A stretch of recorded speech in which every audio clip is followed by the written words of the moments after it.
एक गांव में राधा नाम की एक औरत रहती थी। राधा अपने परिवार में अपने पति सुरेश और सास के साथ खुशी खुशी रहती थी। राधा का पति सुरेश एक किसान होता है और खेती करके वो अपना घर चलाता है। राधा और उनका परिवार खुशी से अपना जीवन जीते हैं।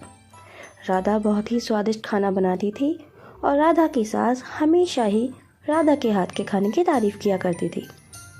ऐसे ही कुछ दिनों बाद सुरेश एक दिन खेत से काम करके जब अपने घर लौटता है तो राधा की सास सुरेश को ये खुशखबरी देती है और उसे बताती है कि राधा माँ बनने वाली है, जिससे उनके परिवार में खुशी की लहर दौड़ाती है।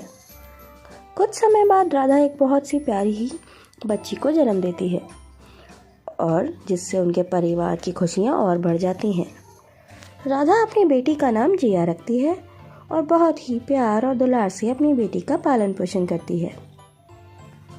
ऐसे ही देखते देखते कुछ वर्ष बीत जाते हैं और जिया भी बड़ी हो जाती है और स्कूल भी जाने लगती है।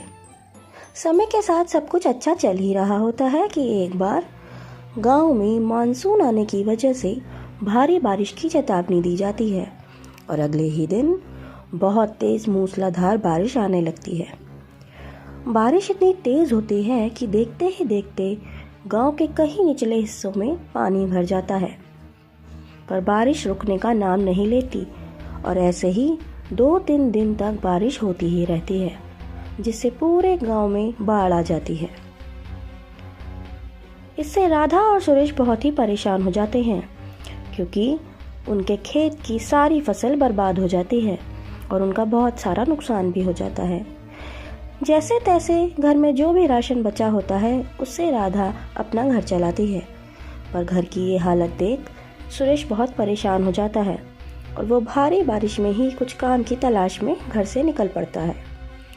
और ऐसे ही देखते देखते अचानक से बाढ़ उनके गांव तक भी आ जाती है, जिससे सुरेश और बाकी गांव वाले परेशान होकर अपने घर की ओर लौटने लगते हैं। उधर रात होने वाली ही होती है, पर सुरेश के घर ना आने पर राधा और उसकी माँ बहुत ही परेशान हो जाते हैं और वो उसका घर से बाहर निकलकर इंतज़ार करने लगते हैं कि तभी दूसरी ओर सुरेश की नज़र एक औरत पर पड़ती है जो बाढ़ के कारण अपने घर में फंसी होती है और उसका घर गिरने ही वाला होता है कि तभी सुरेश बिना कुछ सोचे समझे उस औरत को बचाने चला जाता है। और जैसे ही वो उस औरत को बचाकर उसके घर से बाहर निकल ही रहा होता है कि तभी उसके घर की छत सुरेश के सर पर गिर जाती है और वो वहीं बेहोश हो जाता है। कुछ गांव वाले ये सब देख लेते हैं और वो जाके सुरेश को वहां से निकाल कर उसको घर ले जाते हैं। सुरेश को उस हालत में देखकर राधा बहुत रोने लगती है और वो गांव वालों से पूछती है कि क्या हुआ है इन्हें। तब गांव वाले राधा को सारी बात बताते हैं। इतने में ही डॉक्टर भी आ जाता है और सुरेश की हालत देखकर राधा को बताता है कि उसके सर और पैर पर बहुत गहरी चोट आई है, जिससे सुरेश कभी चल नहीं पाएगा और सर में चोट लगने के कारण होश आने में भी काफ़ी समय लगेगा। इस पर राधा फूट फूट कर रोने लगती है। तब डॉक्टर राधा को समझाते हैं कि एक बार बाढ़ खत्म हो जाए तो सुरेश को शहर ले जाके बड़े अस्पताल में उसका इलाज करवाना, जिससे सुरेश जल्दी भी ठीक हो जाएगा और तब तक के लिए वो सुरेश को दवाई देते रहेंगे। ऐसा कहकर डॉक्टर वहाँ से चले जाते हैं। उसके बाद राधा की तो जैसे दुनिया ही बदल जाती है और वो बहुत रोती रहती है। इस पर राधा की सास राधा को बहुत समझाती है और उसे हिम्मत देती है कि बेटी सब ठीक हो जाएगा। राधा तुम सब्र रखो, तुम्हें जिया का भी ख्याल रखना है और अब इस घर की सारी जिम्मेदारी तुम पर ही है। तुम्हें हौसला रखना होगा और मुझे तुम पर पूरा विश्वास है राधा कि तुम सब संभाल लोगी। तब राधा दुखी मन से ही घर में जो कुछ भी बचा होता है उससे जिया के लिए खाना बनाती है और उसको खिलाकर सुला देती है और खुद पूरी रात सो नहीं पाती। अगले ही दिन से बारिश रुक जाती है और कुछ दिन में ही बारिश का पानी भी उतर जाता है। अगले दिन राधा अपने खेतों की तरफ जाकर देखती है, वहाँ सब कुछ उजड़ चुका होता है। राधा वो सब देखकर बहुत दुखी हो जाती है। फिर वो काम की तलाश में शहर की तरफ भी जाती है, पर उसे कोई काम नहीं मिलता और वो उदास होकर घर की तरफ लौट जाती है। तब उसकी सास पूछती है कि राधा कोई काम मिला तुम्हें? तो राधा उदास मन से सारी बात अपनी सास को बताती है। तब राधा की बेटी जिया ये सारी बात सुन लेती है और अपनी माँ से कहती है कि माँ, आप काम क्यों ढूंढ रहे हो? आप तो इतना अच्छा खाना बनाते हो, आप उसी का काम क्यों नहीं करते? जिया की बात राधा की सास को भी समझ आ जाती है और वो भी राधा से कहती है कि हाँ राधा, जिया बिल्कुल ठीक कह रही है। तुम इतना अच्छा खाना बनाती हो कि सब बार बार मांग कर खाते हैं। अगर तुम खाने का काम करोगी तो लोग ज़रूर खाएंगे। आखिर घर का खाना बना हुआ खाना किसे पसंद नहीं है? ये सुनकर राधा बहुत सोचती है और फिर अपना छोटा सा ढाबा खोलने की सोचती है। फिर राधा अपनी सास और जिया की मदद से अपने काम खोलने की तैयारी करती है।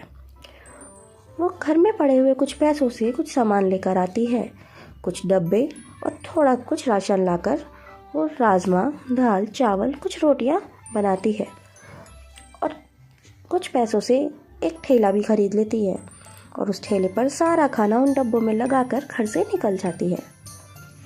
कुछ दूर जाकर राधा एक फैक्ट्री और कॉलेज के बाहर अपना ठेला लगाने लगती है और लोगों का इंतज़ार करती है। थोड़ी ही देर में एक आदमी राधा की दुकान की तरफ आता है और उससे पूछता है कि आपके पास खाने में क्या क्या है? तब राधा उसे बोलती है कि उसके पास दाल, चावल, राजमा, मिक्स वेज और रोटियां सभी चीज़ें हैं। तब वो आदमी उससे एक थाली लगाने के लिए कहता है। इतने में ही एक और ग्राहक भी आ जाता है। राधा एक थाली में राजमा, चावल, रोटी, सब्जी, अचार और सलाद रखकर देती है और उन दोनों आदमियों को खाना बेहद पसंद आता है और देखते ही देखते राधा का सारा खाना ख़त्म हो जाता है और वो जाने लगती है कि तभी एक आदमी राधा की ओर भाग कर जाता है और उससे कहता है कि आप रोज़ आया करो माँ। और ऐसे ही घर के बना खाना लेकर राधा खुश हो जाती है ऐसा सुनकर और तब से वो रोज़ अपना ठेला लगाने लगी और बहुत से लोग राधा के हाथ का खाना खाने वहाँ रोज़ आने लगे। कुछ दिनों में ही राधा का ठेले वाला ढाबा बहुत ही चलने लगता है और काम इतना बढ़ जाता है कि राधा अपने साथ साथ 2 और औरतों को भी अपने काम पर रख लेती है और ऐसे ही अलग अलग जगहों पर जाकर अपने ठेले वाले ढाबे खोल लेती है और अपने पति का एक अच्छे अस्पताल में भी इलाज करवा लेती है, जिसके बाद सुरेश भी बिल्कुल ठीक हो जाता है और वो भी अपने काम पर जाने लगता है और वो सब बहुत ही खुशी से सारी मुश्किलों का सामना करके अपनी बेटी जिया और अपनी माँ के साथ अपना जीवन खुशी खुशी जीने लगते हैं।